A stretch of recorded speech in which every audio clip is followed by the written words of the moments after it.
Welcome to Tenant Screening, how to find the best tenants in 5 easy steps. My name is Nelda Schulte, and my business is called, suspiciously, neldaschulte.com, and it exists to support property investors and do-it-yourself landlords. And so I would like to welcome you to the show, and I'm going to share my screen.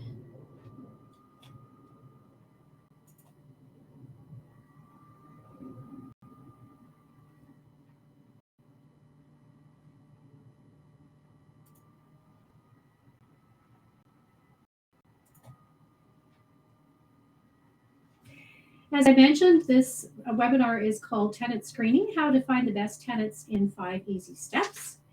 And I would like to thank you for joining me. My name again is Nelda Schulte, and I got into helping people with landlording because back when I was working as a music teacher with a low income and a big student loan, I just didn't think it was possible for me to ever own a house, let alone a rental investment. But I didn't let that stop me. I started attending investment seminars where I learned about house hacking or buying a house and renting out either the downstairs suite or the rooms.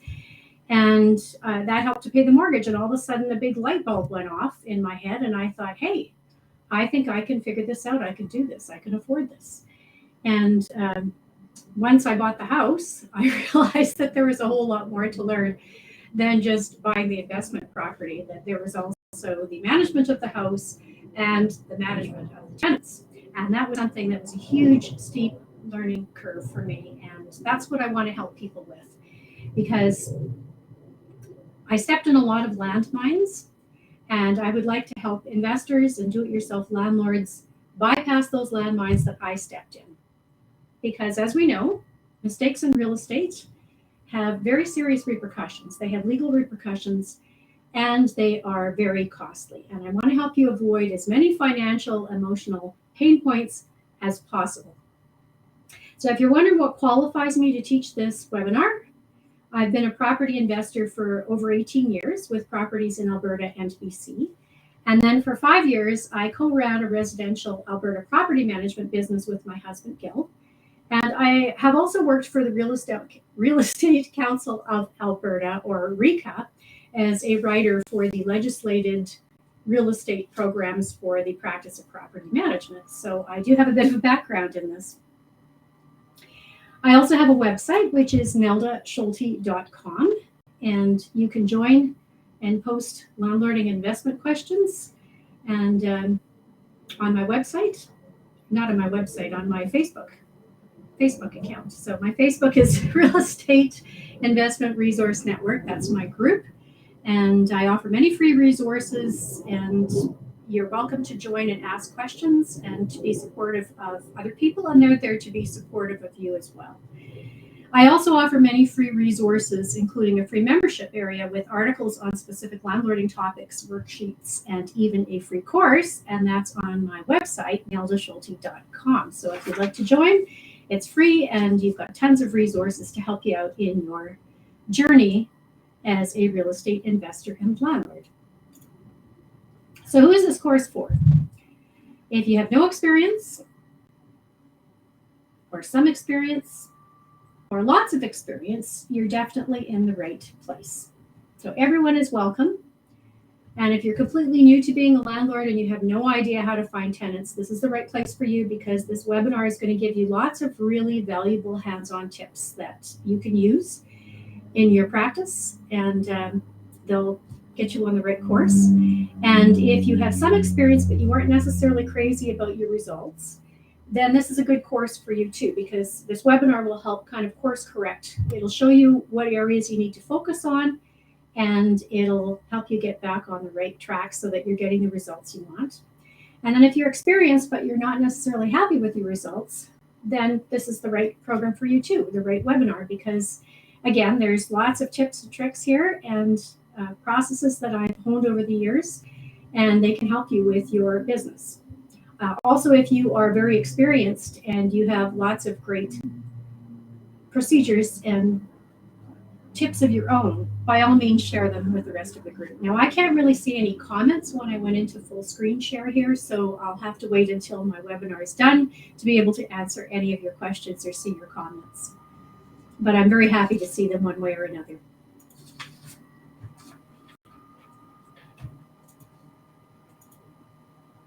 So what are we doing today? Well, I'm going to talk about the 5 steps of my tenant screening process. The first step is advertising. The second step is pre-screening. The third step is the application form. The fourth step is the reference checks. And the fifth step is the credit check. So first I want to talk to you a little bit about a man who called me a few years ago. His name was Paul. That's not his real name. And I used to get calls fairly often when we owned the property management business from people who were frustrated landlords.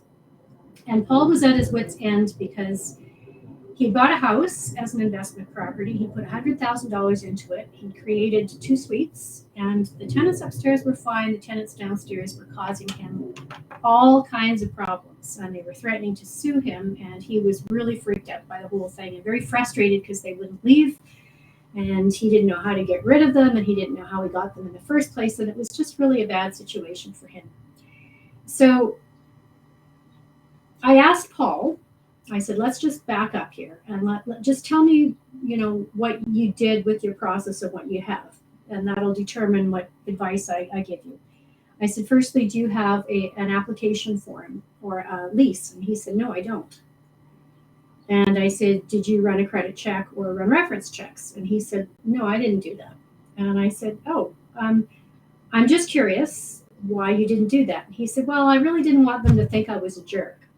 And I said, well, are you running a business or are you running a soup kitchen? Because he said, well, I'm running a business, of course. And I said, well,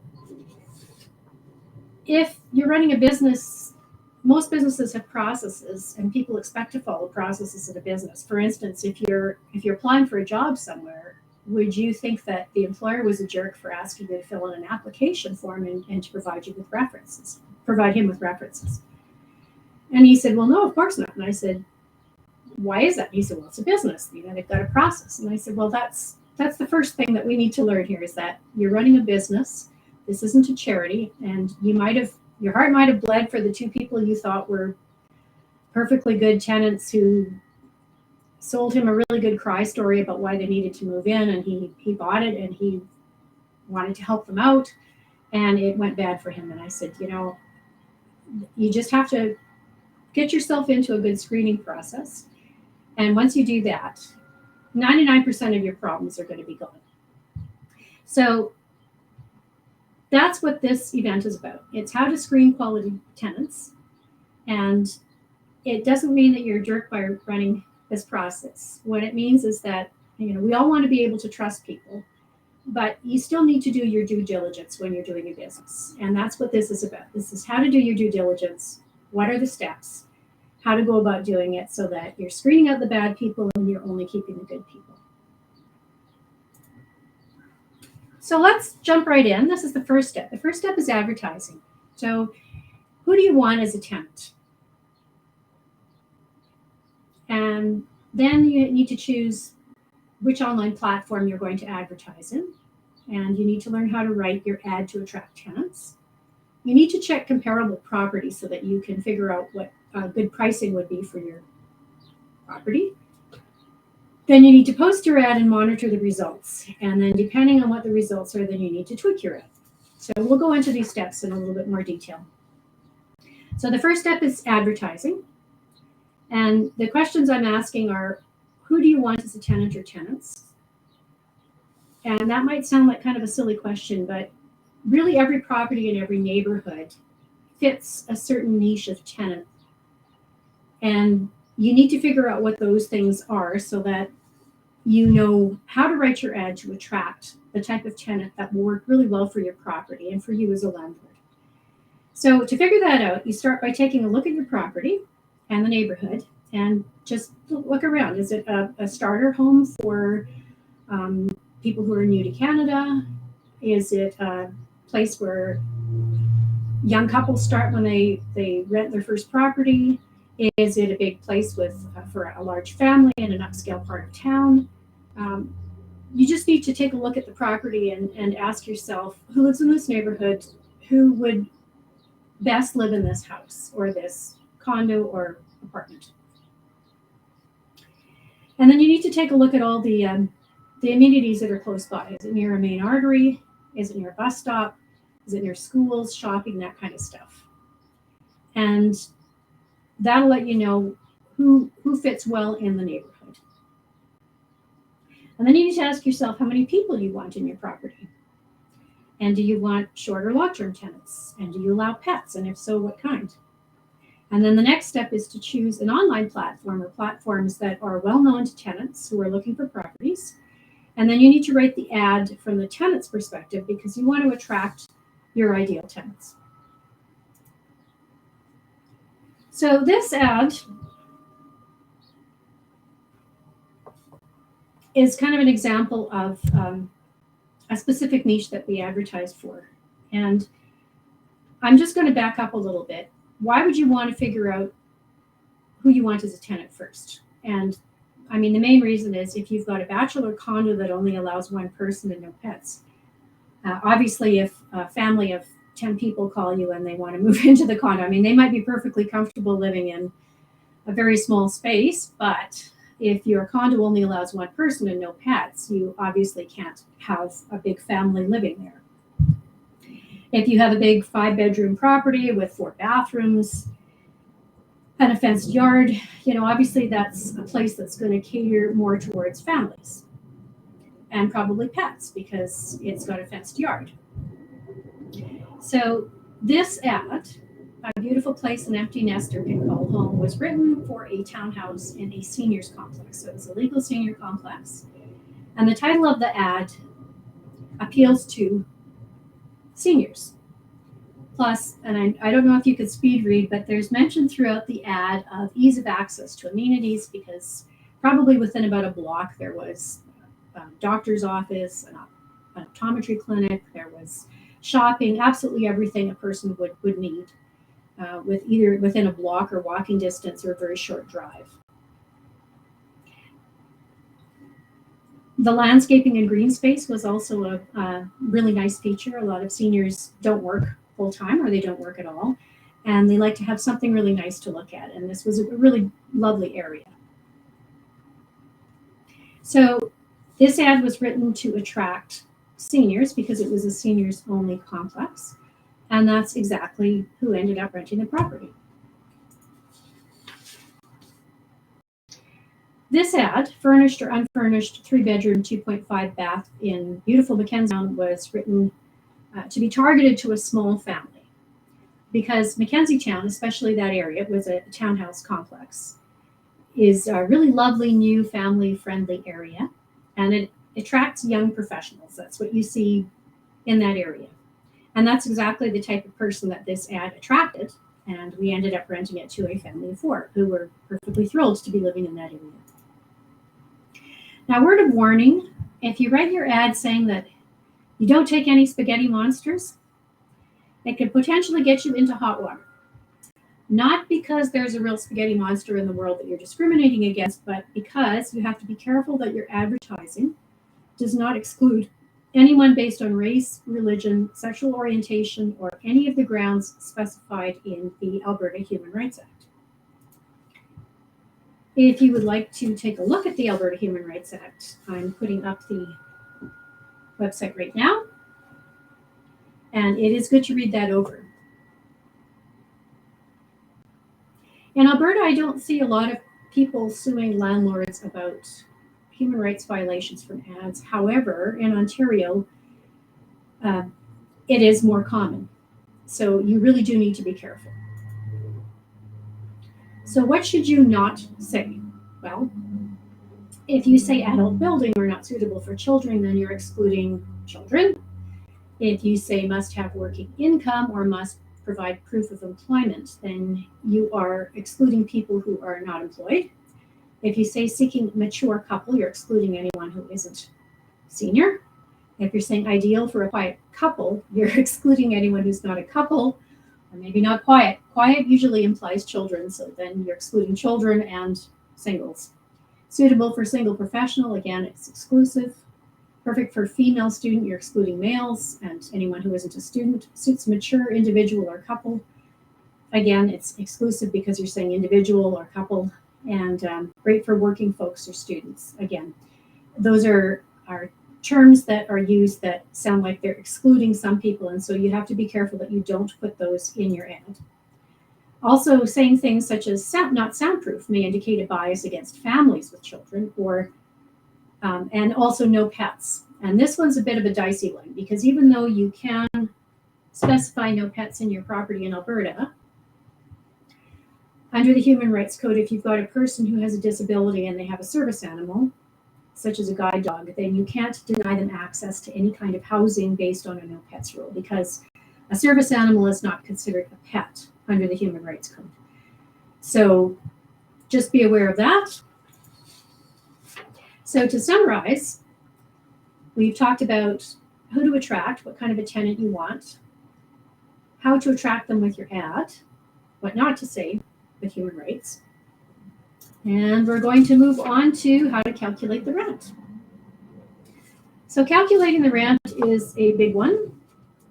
And if you're going to calculate the rental rate, a good place to start is with an online platform that advertises for rental properties. And in this instance, I've used Rent Faster. So this is an online platform I use fairly frequently to advertise properties. So you go on to the online platform and you look for properties that are similar to yours. You can search by area, and it's got a whole bunch of filters that you can click on in the upper right-hand corner, and then you enter the areas that you want to search. Short-term or long-term leases, they have all kinds of filters that you can put in. And then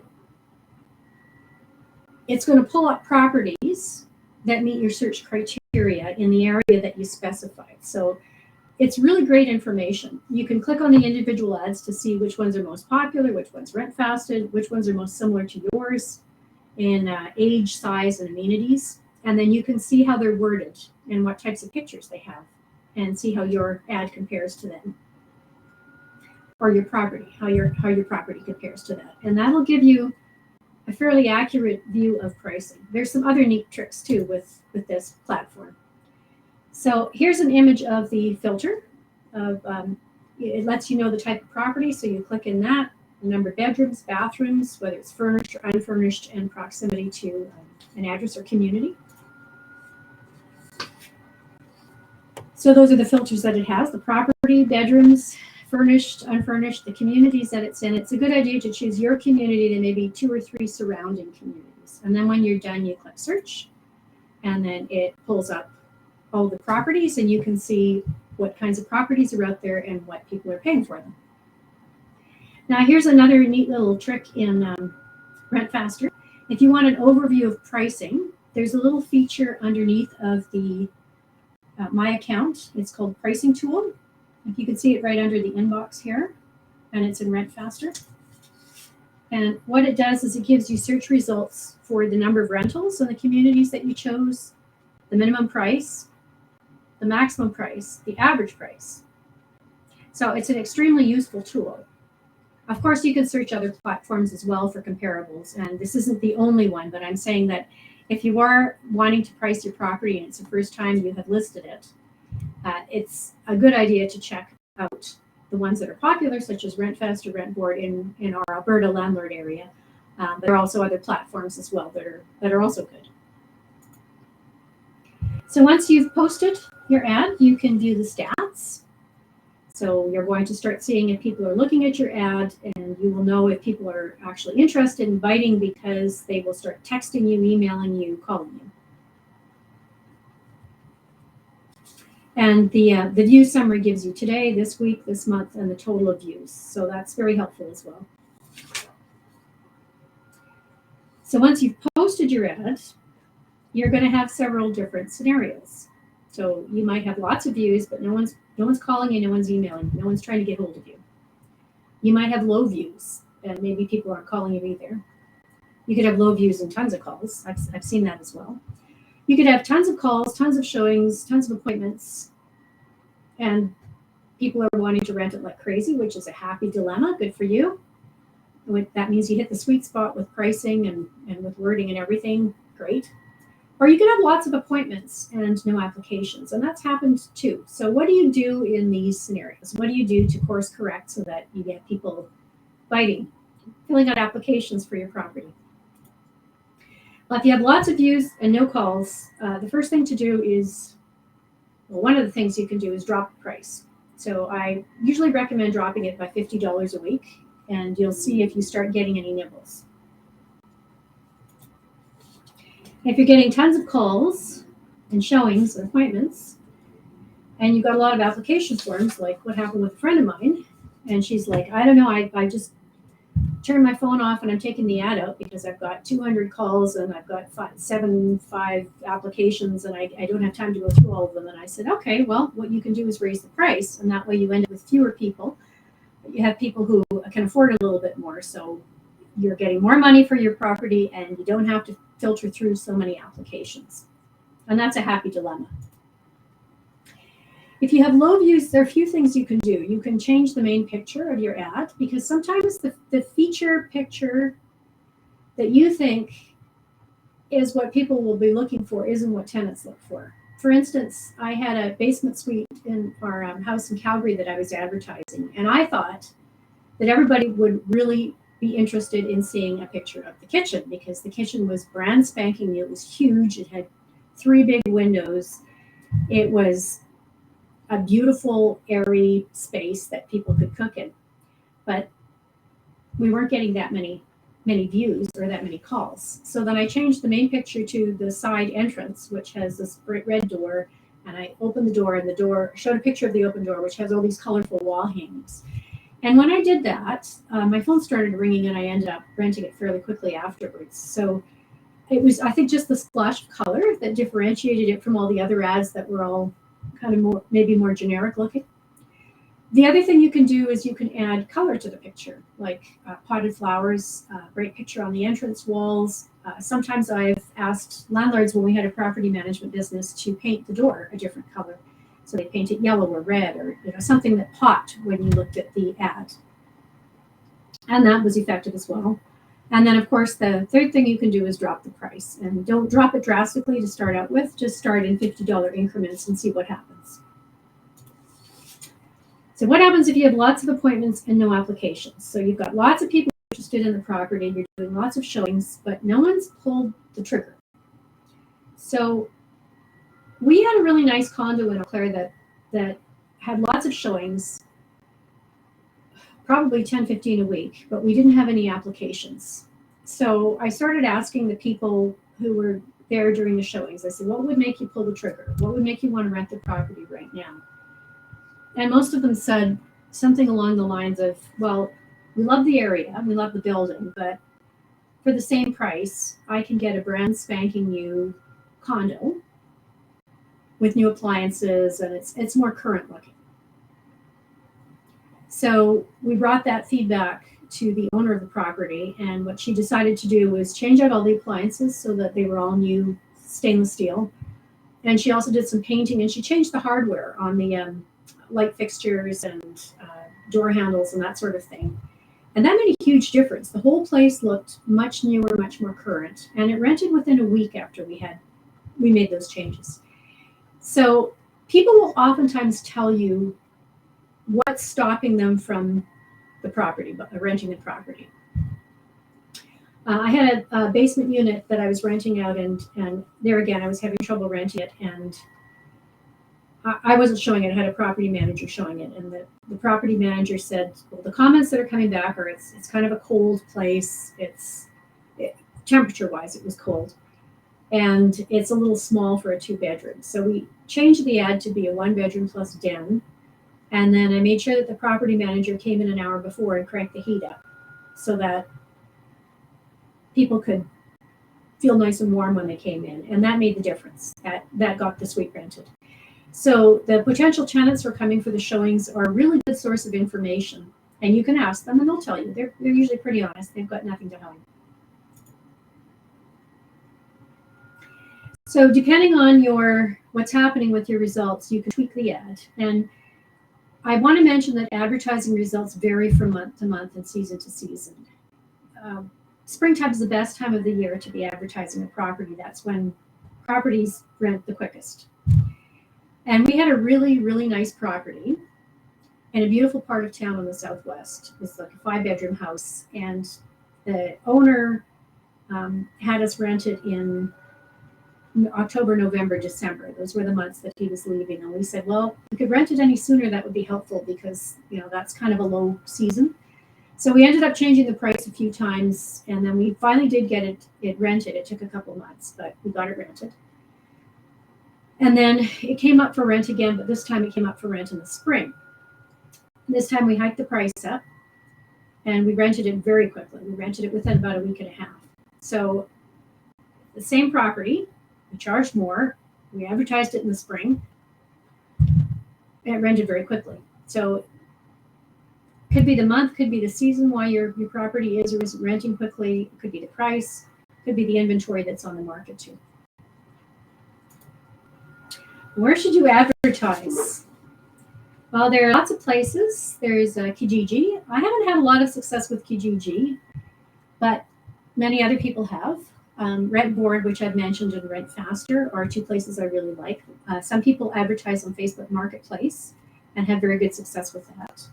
And then there are also rental groups within certain cities. Fort McMurray has a property rental group, as does Airdrie and Calgary. So you can advertise on some of those groups as well.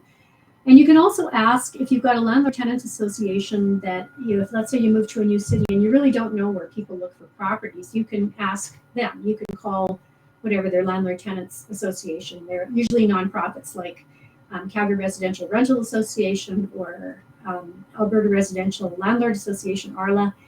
And you can call them and say, where do people look for ads? Or you can ask people who have rented, where do you look for a property when you're looking to rent? And they'll tell you. So between all that information, you'll figure out what is the best platform to rent in for your specific area. So what we've talked about in step one, and there was a lot of stuff we talked about in step one, is who you want to attract as a tenant, how to attract them with your ad, what not to say based on human rights, how to calculate the rental rate by looking through rental platforms, where to advertise, and how to interpret and tweak the results so that you have people renting your property. So back to Paul. Paul's dilemma wasn't permanent. Paul was the fellow who rented out his house because these two girls sang him a real cry story about how they were poor students and they needed somebody to cut them a break, and he gave them a break, and they ended up being the tenants from hell, unfortunately. But I told him, eventually you will get rid of your tenants. You can hire an eviction service if you don't want to deal with it yourself. And then all you need to do is course correct. You just need to put yourself in charge of your own tenant screening process. And that way you will get the tenants that you want. So now we're on step 2 of the screening process. And I'm going to walk you through the process that we utilize with both our personal investment properties and that we use for our former property management business. So this is a pre-screen, and these are questions that I ask people when that someone texts me or they call me and they say they want to book a showing for my property. I don't immediately say yes, because let's say, again, going back to let's say you've got a bachelor condo that you want to rent out, and you've got, and this has happened before, 7 cab drivers who want to sleep in shifts. Well, maybe you don't want 7 people living in your bachelor condo, so obviously those people are not a fit. And if you ask them some questions, you're not going to waste your time and your money driving down to show a property to somebody that really isn't a fit for your property, and you're not wasting their time either. So it's best to ask these pre-screening questions first. So firstly, I ask, how many pets do you have, and what weight and breed are they? And notice I say, how many pets do you have? Because if you ask people if they have pets, they frequently say no, because a lot of people have pets that they pet sit, or let's say they were a couple that they split up. They've got a pet living with them, so they don't really consider it their pet, but they still have a pet living with them. So you're more apt to get an honest answer if you ask, how many pets do you have, rather than do you have pets? And a lot of people don't consider pets pets. People will tell me that their dog is their sister or best friend or brother, or whatever. They consider them a family member. Then the second question is, how many people will be occupying this property? Or is this property for you, or is it for somebody else?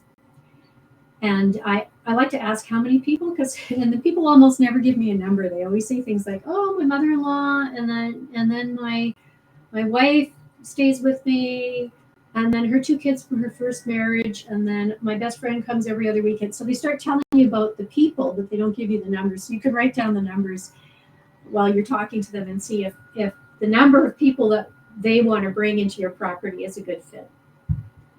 Then I ask, how long of a lease would you like? Because if you want somebody who wants a long-term rental and they just want 3 months or 6 weeks or something because they're working from out of town, obviously it's not a fit. So it's good to kind of figure out what that is first. And then what date would you like to move in? And does it fit with your dates that the property is available? And would you be able to provide work and landlord references?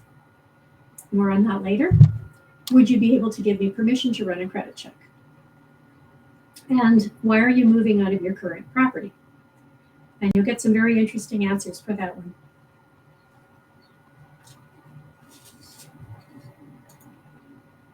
So if they've answered all of those questions and they fit with what you're looking for, then the next step is to book them an appointment. And what you want to do after you book them an appointment is send them a text message that says that here's the time, the date, and the location. And then let the tenant know that they have to text you 1 hour prior to their appointment time to confirm they're coming. And let them know that if you don't get a text or a phone call, not everyone texts, that you're not coming.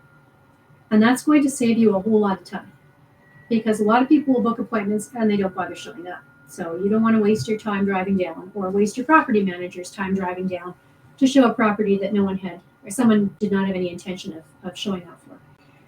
So that's that for appointment reminders. And then when you're in the actual showing, you want to ask them pretty much the same pre-screening questions that you asked them when you were talking to them over the phone. Just because you want to get them talking, you want to hear what's going on in their life, you want to get a feel for who they are, and you want to see if they can sort of project their lives into your property. And here again, you're checking for consistency of information. So are the answers they're giving you, or are the things they're telling you consistent with what they told you during the pre-screen call when you booked their appointment? And the next step, step 3, is the application. So you have an application form that should have these points on it: their full legal name, their current address, their current work and personal phone numbers, their date of birth. You need a date of birth and their legal name to run a credit check. 1 to 5 year work history if they have it. 1 to 5 year residence history if they have it.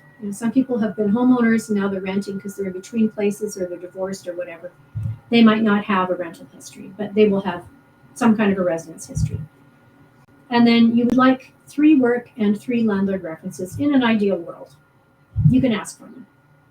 And then you have to ask for permission to run a credit check. I always run my own credit checks because it's too easy to fake credit checks. And if you're going to run your own credit checks, you need to have written permission. It needs to be signed and dated. You could put that on the application form, and once they sign and date it, you're good. You also want to ask with the application form to accompany the application for government issued ID with a picture, because you want to verify their identity. And then recent or 30-day pay stub or proof of funds. Now, not everyone's working or needs to work to afford rent. We've had people who are trust fund babies who... I just realized my microphone's way back here. I'm going to pull it up. I bet you that's a lot better. So we've had people who were trust fund babies who hadn't worked or didn't need to work, but they could provide proof of funds. They gave me a letter from their accountant or their bank manager that showed that they had proof of income for a whole year, and they were signing a year lease, so that was fine. So people will expect to have to provide proof of funds. That's standard procedure on an application form. And if they start kicking up a real fuss, they start putting up a smoke screen and saying, you don't know what you're doing. Why are you asking for this? I'm not buying the property, blah, blah, blah. Let them go. You don't want them. There's usually a reason people make it difficult for you. And it's because there's something they want to hide. So that's what this whole process is trying to do. You're trying to flush out the bad people so that they go away, so that you only have the good people. So a recap of step 3 and 4. We did pre-screening questions. And then once they had checked all the right boxes on your pre-screening questions, and you booked a showing. And we talked about what questions to ask during the showing. And then we talked about what questions to ask application form. Now, if you're saying, oh my gosh, I don't have all these forms, what am I going to do? Don't worry about it. You can go onto my website, neldaschulte.com. There are 10 essential editable landlord forms that I have available for purchase. And you can use those ones for all this. Okay, step 4 is the credit check.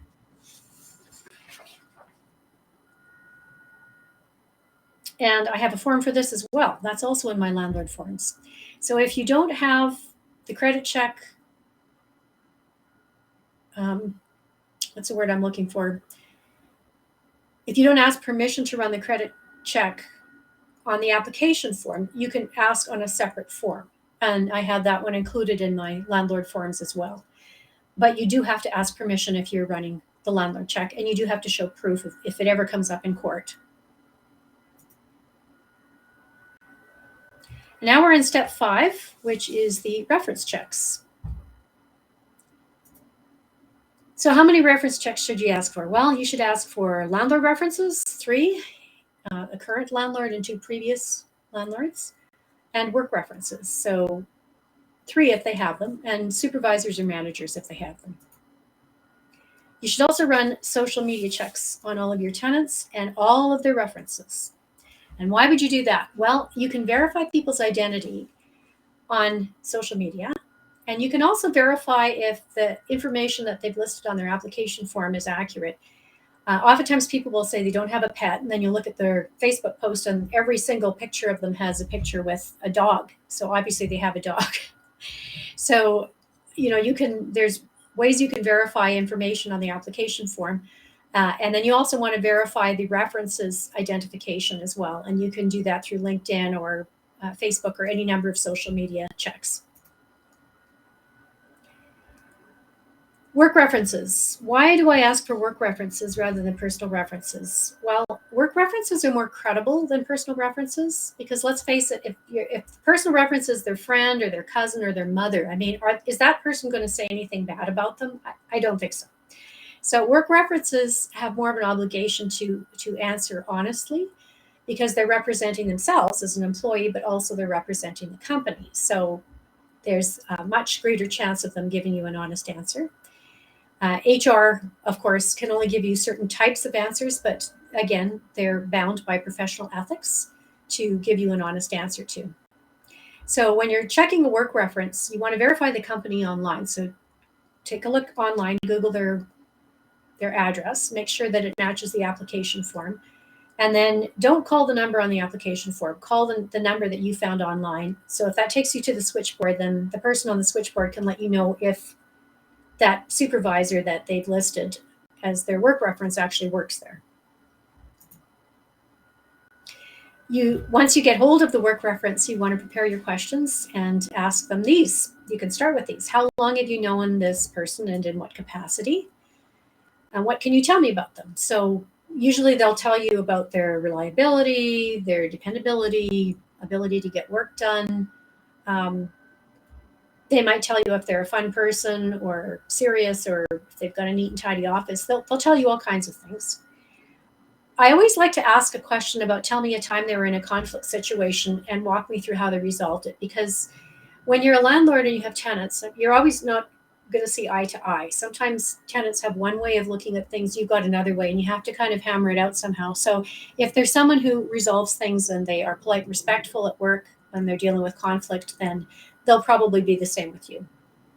Then I ask, if you were a landlord, would you rent to them and why? And you'll get some really interesting answers there too. And a lot of times supervisors or employers have properties and they'll say, oh yeah, I would. They've got a steady job, they're reliable, blah, blah, blah. And they'll give you a really good answer. And then the last question I ask is there anything else you want to tell me that I haven't asked? And you could get all kinds of things. Sometimes they'll give you a summary, sometimes they'll give you new information.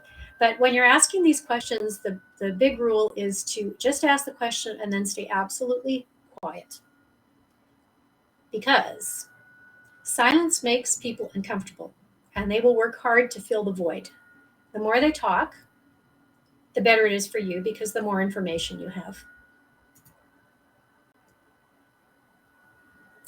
Now we're moving on to landlord references, and same with, you're going to run a Google search on the landlord references as well. Now, if it's a property management company, they're easy to find and easy to get hold of somebody, and they're used to dealing with references, reference checks. So that's easy peasy. If it's an individual landlord, like for instance, me, like I'm managing my own properties. And so somebody wouldn't know if I'm an actual landlord or a friend, who's lying. So you can verify, run a social media search on the actual landlord. You can also pretend you're looking for a place to rent and say, let's say the tenant told you they lived in a 1-bedroom condo, you can say, oh, hi, so-and-so told me you have a 1-bedroom condo for rent and I'm interested in renting. And if they say, oh, I don't have a condo for rent, I've never rented a condo, busted. The other thing you can do is you can run a title search on the property. And most of the time this is accurate. So the title search will show you the identity of the person who owns the property. And it's not, I wouldn't say it's 100% accurate because people can transfer titles, or maybe the person who bought it originally had a different last name, got married or remarried and changed their last name. So the name on the title is different than the name of the landlord. So, but these are ways you can use to verify the landlord's identity and to see whether or not it's accurate. And then once you have the landlord on the phone, you can ask all these questions. Can you verify the address of where Jane Tenant rented from you? Now, if they can easily rattle off the address, good. If they're stumbling and they're like, then that's probably a red flag for you. How long did they rent from you? Again, they should easily be able to rattle that answer off if they're a landlord. Did they pay their rent on time every month? Good question. And if they did pay on time every month, landlords are frequently honest, but sometimes not always, because if, let's say you've got a tenant who's a problem tenant and they're with a current landlord, the current landlord might be willing to say anything to just get rid of them. So that's why it's good to go back a couple landlords, because the last couple landlords have no reason to lie to you about anything, whereas the current landlord might be trying to get rid of a problem tenant. Ask them if they received any complaints. Did they damage the property? Did they have pets? Did they bring in any unregistered guests or any unregistered pets? And were they polite and respectful to you and to the neighbors? That's a good question, because you want to have people who are really a pleasure to deal with, because most landlords I know have a long-term relationship with their tenants. You don't want tenants who are coming in and out with a big revolving door. You want people who stay put, because the longer they do, the more profitable it is for you. So it's good to know from the onset if they're polite, respectful. And again, personal references, why don't I ask for them? Because they're not reliable. A friend and a family member, parish priest, they're not going to give a bad reference. By the way, if you have questions, I can't see your questions because I'm in full screen mode here, but I will be able to see them at the end. So if you have questions, feel free to ask me at the end, and I'll be happy to answer them. Okay, so what does all the information that you've run tell you about the tenant? You've pre-screened them over the phone. You've met them in person.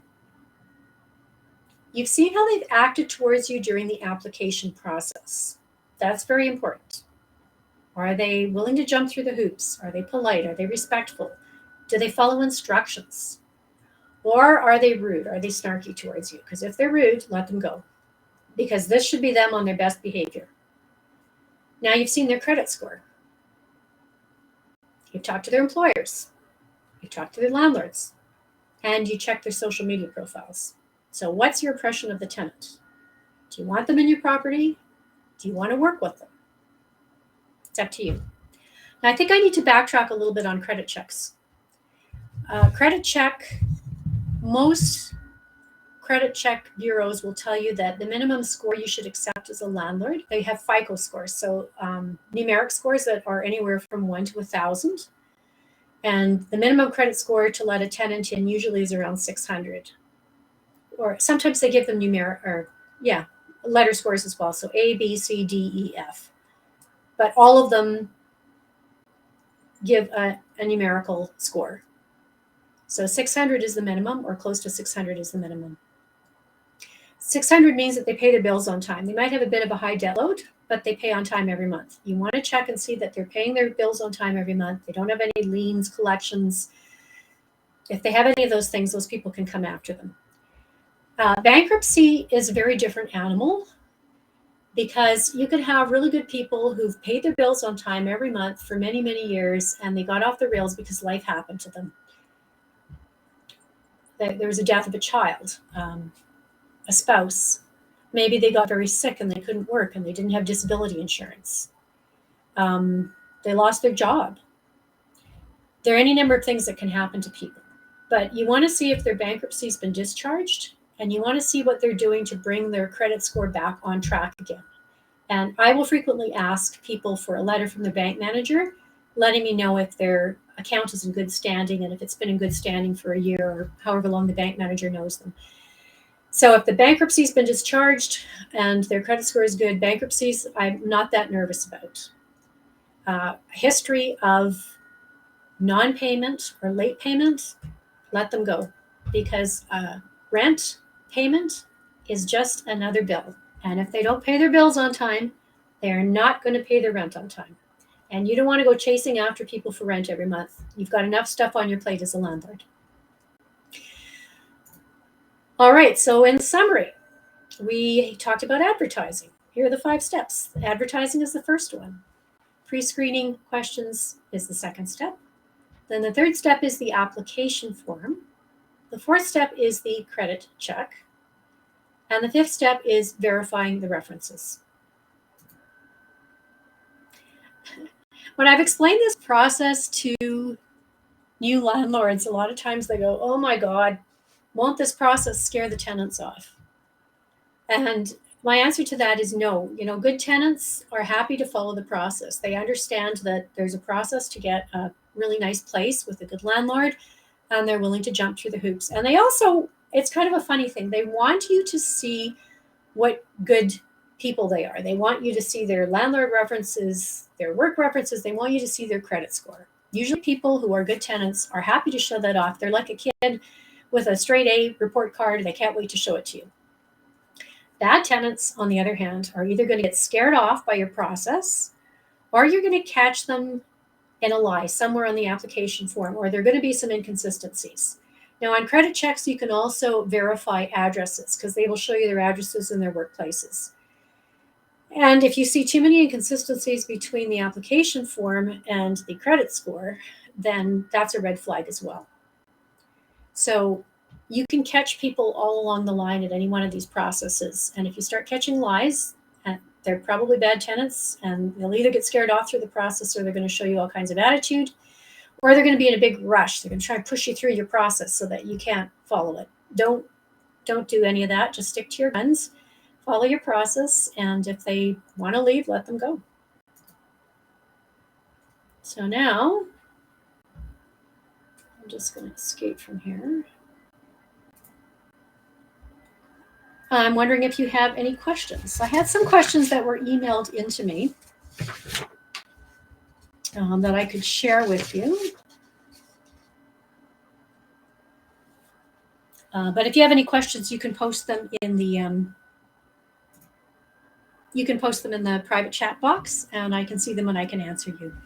So I had one question from a lady in Lethbridge, and she asked if RentBoard has the same pricing tool that RentFaster has, and no, it doesn't. But they do offer ad statistics, which are also really helpful.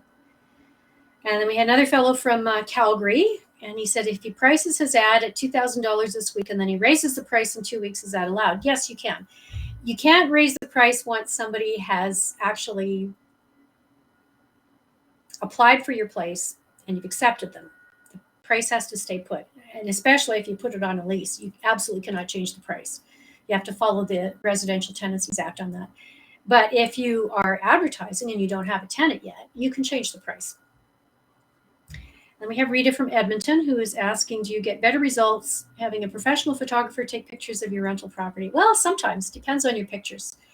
I found that when I was taking pictures with I had a camera, a video camera, and I also have a phone, and I found my phone took probably just as good pictures as a professional photographer. So it's up to you. Take a look at other pictures that are online, see how yours compare. And if you haven't got the hang of taking pictures and you don't like doing it, then you could outsource it, but you could probably do it yourself. We have another question from Gerald from Red Deer, and he says, I have a lot of trouble writing ads. What should I do? Practice, practice, practice. The more practice you get writing ads, the better you get at it. But if you really don't have the time and you don't want to do it, you could always have somebody write for you. There are any number of writers who could write ads and wouldn't charge you a lot of money. And then my last question is Matthew from Lloydminster. He says, what if I don't know what kind of tenants I want? Well, check the area, the neighborhood, the house, the condo, apartment, whatever you have, and see what types of people are living in that area and in the houses or the apartments or condos nearby. What do you have? Do you have single people because they're small places? Do you have families? Do you have blue collar workers? Do you have professional people? Is it a very upscale kind of neighborhood where you've got working class professionals?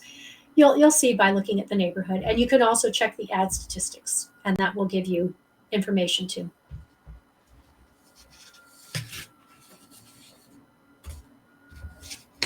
I'm going to share my screen one more time.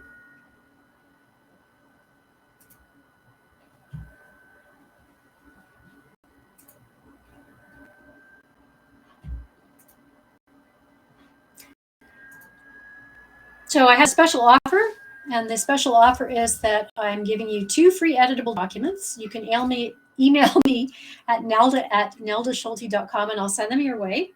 And what they are is there's a credit check authorization that's editable and 10 work reference questions. That one's not editable. That's just something, oddly enough, after all these years, I still keep it with me by the phone every time I'm advertising one of my properties, just so I don't forget to ask any of the questions. So credit check authorization you can have, and the 10 work reference questions you can have as my special offer for sticking it out to the end of the webinar. And if you like this webinar, it's available in a detailed step-by-step version, a much more detailed version on my website, nelda.com, Find the Best Tenants Masterclass. And it's really inexpensive. It's under $30. So, and you can run it as many times as you like when you own it, because it's online. And then I also have 10 essential editable landlord forms. You get a whole package of forms if you're wondering how you can get hold of some of these forms that I've talked about. And they're all available on my website, www.neldaschulte.com. So I'm hoping you learned something. Did you learn something new?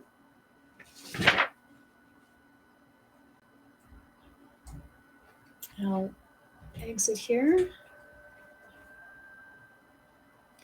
If you learned something, that's great. If it was a review, that's great. You're doing everything right and good for you.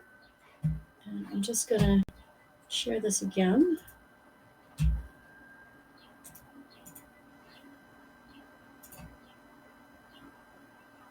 Just have one more page I want to share with you. If you'd like to receive landlord tips and resources, you can join my membership site, which is free. It's www.neldaschulte.com. And then you just click the green membership button and you're good to go.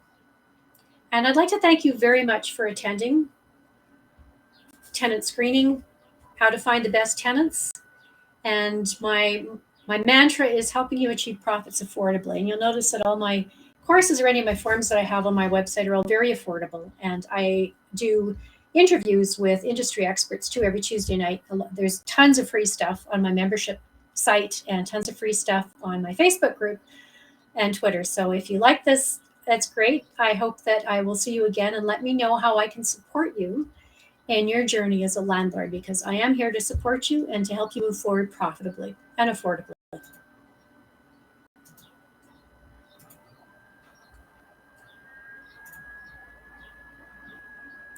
Do you need permission from the tenant to report rent payments on front lobby? Yes, but front lobby gives you, they send the tenant, when you click front lobby, when you sign up for it, they send a confirmation to you, and they send a confirmation to your tenant as well.